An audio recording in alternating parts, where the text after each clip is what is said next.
ಇದು ಪರವಾಗಿಲ್ಲ, ಹಂಗೇನು ಮನಸ್ಸು ಭಾವನೆನೇ ಆಗುತ್ತದೆ, ಏನು ಮಾಡೋಕ್ಕಾಗಲ್ಲ. ಮಾತೇ ಬೇರೆ ಮಾತೇ ಬೇರೆ ಅಂತ. ಒಳ್ಳೆದಾಗಲಿ. ಒಂದು ಜನಸೇವೆ ಮಾಡೋ ಹಂಬಲ ಹೊತ್ತಂತ ಸಹೋದರಿಯರು ಮಾತಾಡ್ತೀವಿ. ಎಲ್ಲಿಂದ ಸ್ಟಾರ್ಟ್ ಮಾಡೋಣ?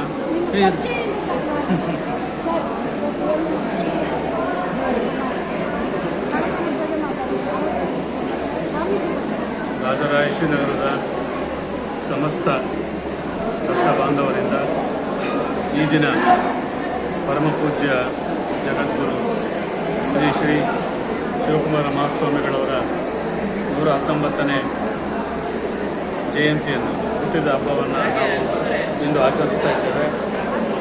ಅತ್ಯಂತ ಸಂತೋಷದಾಯಕವಾಗಿ, ತೃಪ್ತಿಕರವಾಗಿ ಭಕ್ತರೊಡಗೂಡಿ ಈ ಕಾರ್ಯಕ್ರಮವನ್ನು ರಾಜರಾಜೇಶ್ವರಿನಗರದ ಈ ಒಂದು ಪಾಪಯ್ಯ ಕಲ್ಯಾಣ ಮಂಟಪದಲ್ಲಿ ಆಚರಿಸ್ತಾ ಇದ್ದೇವೆ.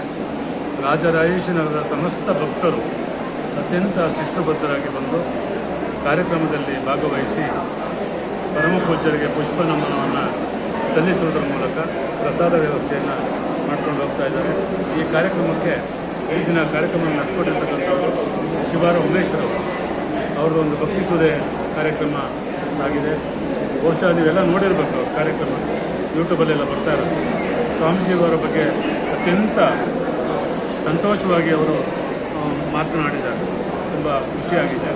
ಈ ಒಂದು ಕಾರ್ಯಕ್ರಮವನ್ನು ನಾವು ರಾಜರಾಜೇಶ್ವರಿನಗರದ ಎಲ್ಲ ಭಕ್ತರೊಡಗೂಡಿ, ಯಾವುದೇ ಪಕ್ಷ ಇಲ್ಲ, ಭೇದ ಇಲ್ಲ, ಜಾತಿ ಇಲ್ಲ, ಹಂತ ಇಲ್ಲ, ಯಾವುದೂ ಇಲ್ದಿರ ಇಷ್ಟೊಂದು ಸಂಭ್ರಮ ಸಡಗರದಿಂದ ನಮ್ಮ ಮನೆ ಹಬ್ಬ ಅನ್ನೋ ರೀತಿಯಲ್ಲಿ ನಾವು ಈ ಕಾರ್ಯಕ್ರಮವನ್ನು ಮಾಡ್ಕೊಂಡು ಹೋಗ್ತಾ ಇದ್ದೇವೆ.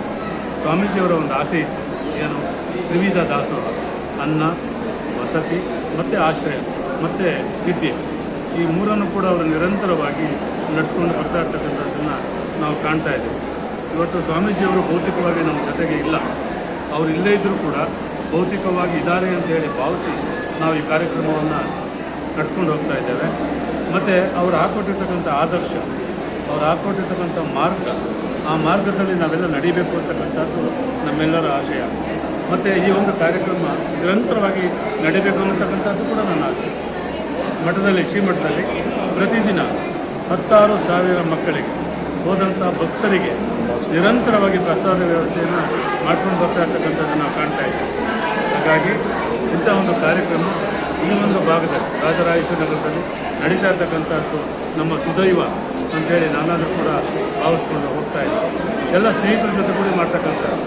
ಎಲ್ಲರೂ ಯಾರು ಒಬ್ಬರು ಇಬ್ಬರು ಅಂತೇನಿಲ್ಲ, ಎಲ್ಲರೂ ಕೂಡ ಸಮಾನ ಮನಸ್ಕರಿರ್ತಕ್ಕಂಥ ಸ್ನೇಹಿತರು ಈ ಒಂದು ಕಾರ್ಯಕ್ರಮದಲ್ಲಿ ಬರ್ತಾ ಇದ್ದಾರೆ. ಭಗವಂತ ಈ ಒಂದು ಕಾರ್ಯಕ್ರಮದಲ್ಲಿ ಯಾರ್ಯಾರು ಭಾಗವಹಿಸಿದ್ದಾರೆ, ಯಾರ್ಯಾರು ಅವರ ಆಶೀರ್ವಾದನ ಪಡ್ಕೊಂಡಿದ್ದಾರೆ, ಅವರೆಲ್ಲರೂ ಕೂಡ ಭವಿಷ್ಯದ ಜೀವನದಲ್ಲಿ ಒಳ್ಳೆಯದಾಗಲಿ ಅಂತೇಳಿ ನಾನು ಈ ಮೂಲಕ ಪ್ರಾರ್ಥನೆಯನ್ನು ಮಾಡ್ತೀನಿ. Thank you sir.